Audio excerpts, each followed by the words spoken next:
पहिल्यांदा असं झालं असेल की मी एका दिवसात सगळ्या घरादाराची साफसफाई करून घेतली. दारातलं भांगलून झालं. त्यानंतर इथं बघा घर पूर्ण झाडून धुवून सगळं घेतलेलं आहे. इथं भांडी वगैरे पण घासून लावून देखील झालेले आहेत. रॅकवरची वगैरे झालेले आहेत. आता फॅनकडे दुर्लक्ष करा कारण अजून एकच फॅन पुसून झालेला आहे. बाकीचे अजून फॅन पुसायचे आहेत. बाकी हे कडधान्य वगैरे भरून ठेवायचं आहे. इथं बरण्या घासून ठेवलेल्या आहे. हे अजून भरून ठेवायच्या. बाकी सगळी वरची वगैरे सगळं कणी एका दिवसात मी आवरून घेतलेलं आहे. बाहेरच्या 2 बायका घेतल्या होत्या आणि मी असं सकाळी 8 वाजल्यापासून संध्याकाळी 6 वाजेपर्यंत एकसारखं झाडायचे काम चालू होते. तर इथं आता दुसऱ्या दिवशीची सकाळ आहे. डोकं तर इतकं ठणठणत होतं कारण एकाच दिवसात सगळं जास्त असं लोड काम झालं की नाही.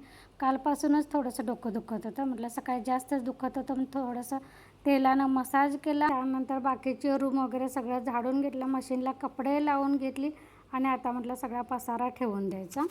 एकीकडे म्हटलं जेवण नाश्ता वगैरे आवरत ही कामं करून घ्यायची.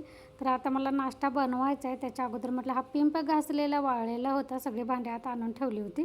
तर हे वाळवणं गेल्या वर्षीचे आहेत. मी कसं प्लॅस्टिकचे छोटे छोटे असे कॅरी बॅगा केल्या होत्या आणि हे मोठ्या 2 प्लॅस्टिकच्या पोत्यामध्ये बांधून ठेवलं होतं. ते आता राहिलं आणि नंतर दुपारनंतर हे किचनमधलं कामं आवरून झाल्यानंतर ही कामं करायची म्हटलं की नाही जाम कंटाळा येतो. त्यामुळे म्हटलं किचनमधलं बघतच हे आवरून घ्यायचं. ही सगळी गेल्या वर्षीची वाळवण हे पिंपामध्ये ठेवली. त्यानंतर तांदूळ साखर हे पण सगळं डब्यामध्ये भरून ठेवलं. तांदूळ काय आमचं शेताकडलंच असते पण थोडंसं हात फिरवायला लागते. पण आता म्हटलं ते हात फिरवून कधी ठेवायचं, कधी वेळ मिळेल त्यावेळी निवडायला येईल तोपर्यंत डब्यामध्ये सगळं भरून ठेवलं.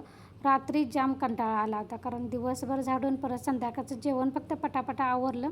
पिठलं भाकरीच केली होती. आमटी सकाळचीच होती. भात पिठलं भाकरी असं केलं होतं. त्यानंतर जेवण केल्यानंतर भांडी मी तशीच बेसिनमध्ये ठेवली होती. ती सगळी आता हे दुसऱ्या दिवशी सकाळी घासून घेतलेले आहेत. एका बाजूला मला आता उपीट करायचं आहे आणि त्यासाठी मी तेल कढईमध्ये घातलं आणि त्यानंतर माझ्या लक्षात आलं की मी रवा भाजायची विसरले होते. मग दुसऱ्या पातेल्यामध्ये परत रवा भाजून घेतलेला आहे. ही भांडी सगळी आवरली. त्यानंतर भात पण ठेवला होता मी एका बाजूला. भात झाला, नाश्ता करून घेतला, भाजी चपात्या ते आवरून घेतलं, देवपूजा करून घेतली.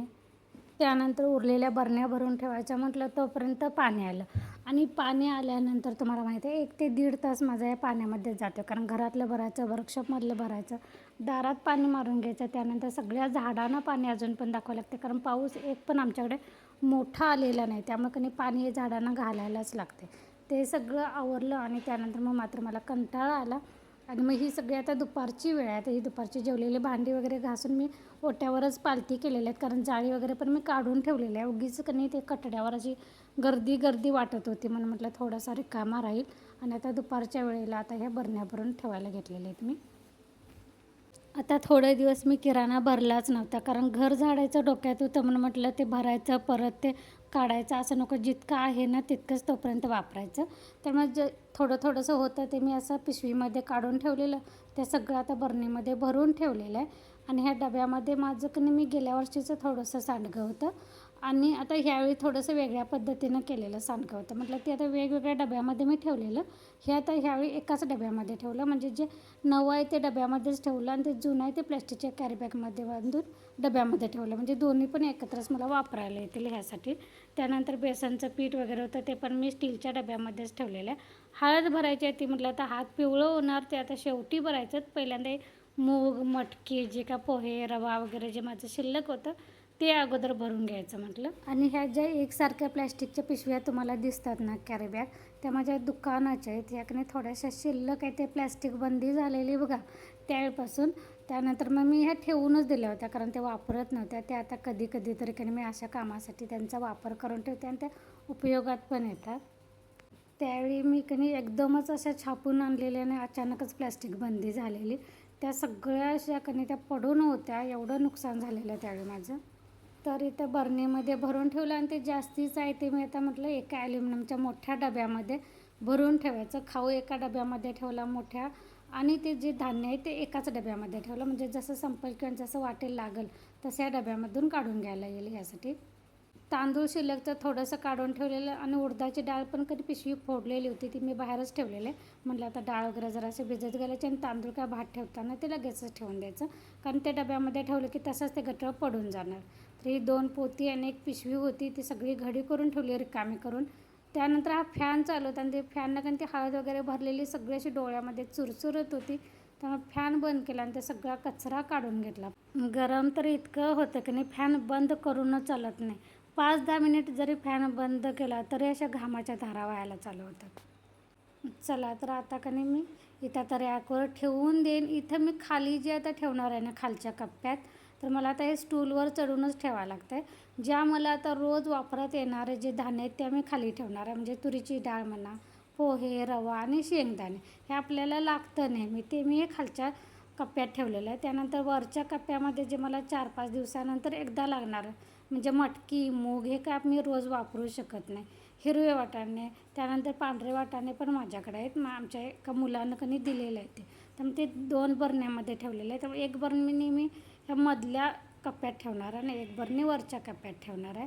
असं हे कधीतरीच लागणारं मधल्या कप्प्यात ठेवलं. त्यानंतर अजिबातच कधीतरीच असं महिन्यातून 3 आठवड्यातून लागणारं ते मी वरच्या कप्प्यात ठेवणार आहे. म्हणजे मसुरीची डाळ काय मी जेवणामध्ये कधी वापरत नाही. त्यानंतर ते पांढरे वाटाणे, अजून मला मसाल्याचं वगैरे पण बरण्या ठेवायचे.